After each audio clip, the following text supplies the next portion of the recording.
حضرت آیت اللہ کوچانی، نام آپ حضرات نے سنا ہوگا انشاءاللہ، نہیں سنا تو ابھی سن لیجیے۔ انہوں نے 2 کتابیں لکھی، کتابیں تو اور بھی ہیں، 2 کتابوں کے نام دے رہا ہوں، ایک ہے سیاحت غرب اور ایک ہے سیاحت شرق۔ سیاحت شرق میں ان کا زندگی نامہ ہے، بڑی شخصیتیں، عارف شخصیتیں، اور علماء نے ان دونوں کتابوں کی تائید کی ہے۔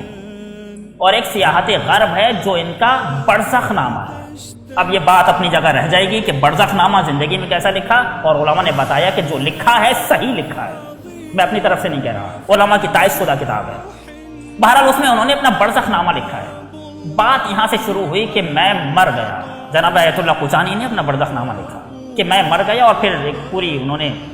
بات بتائی کہ جب مرا تو میرے ساتھ کیا ہوا، فرشتے آئے اور مجھے احساس ہوا کہ میں مر چکا ہوں، دیکھا سب رو رہے تھے، یہاں تک کہ مجھے قبر میں دفنا دیا گیا، اور میرے گھر والے بھی مجھے چھوڑ کے چلے گئے، میری اولاد مجھے چھوڑ کے چلی گئی، اور میں کہتا رہا کہ کہاں چھوڑ کے جا رہے ہو، تم تو میرے بہت زیادہ نزدیک تھے، لیکن آخر یہ ہوا، انجام یہ ہوا کہ کوئی بھی میرے ساتھ نہیں آیا۔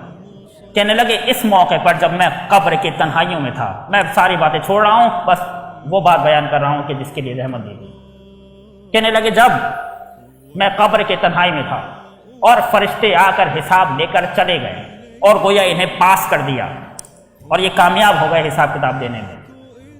تو پروردگار عالم نے ایک شخص کو بھیجا ان کی تنہائی کو دور کرنے کے لیے۔ اس شخص نے کہا کہ کوچانی، تھوڑی دیر بعد جب بات چیت ہوئی اس کے بعد کہا کوچانی اب جلدی سے تیار ہو جاؤ، اب تمہاری زیارت کے لیے وہ لوگ آنے والے ہیں،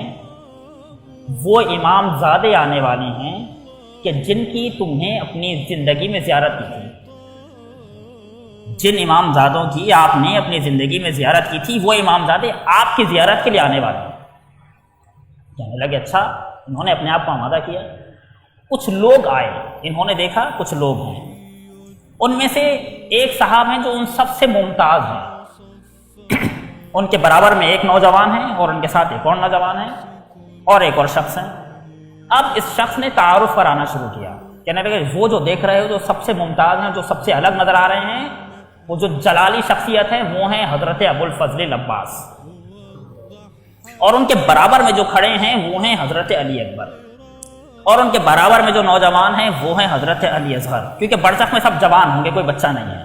برابر میں جو دیکھ رہے ہو جس کے یہاں نشان ہیں وہ ہیں حضرت علی اصغر، اور ان کے برابر میں حضرت حبیب ہیں۔ میں نے جس جملے کے لیے زحمت دی تھی وہ یہ تھی، آیت اللہ کوچانی کہتے ہیں کہ میں نے دیکھا کہ حضرت عباس اور حضرت علی اکبر اور ان تمام شخصیات نے اپنے آپ کو مسلح کیا ہوا ہے، تلوار حمائل کی ہوئی ہے۔ میں نے پوچھا ظاہراً جناب حبیب سے کہ انہوں نے اپنے آپ کو ابھی مسلح کیوں کیا ہوا ہے؟ جنگ ختم ہو گئی، جب کربلا کی جنگ ختم ہو گئی تو اسلحے کی کیا ضرورت ہے؟ کیوں حضرت عباس علیہ السلام نے ابھی تک اپنے آپ کو مسلح کیا ہوا ہے؟ کیوں حضرت علی اکبر نے اپنے آپ کو ابھی تک مسلح کیا ہوا ہے؟ کیوں حضرت علی اصغر نے اپنے آپ کو ابھی تک مسلح کیا ہوا ہے؟ تو جناب حبیب نے جواب دیا کہ کوچانی یہ ابھی تک اپنے آپ کو آمادہ رکھے ہوئے ہیں کہ اگر حجت وقت کا ظہور ہو جائے تو تلوار اٹھانے میں بھی وقت نہ لگے۔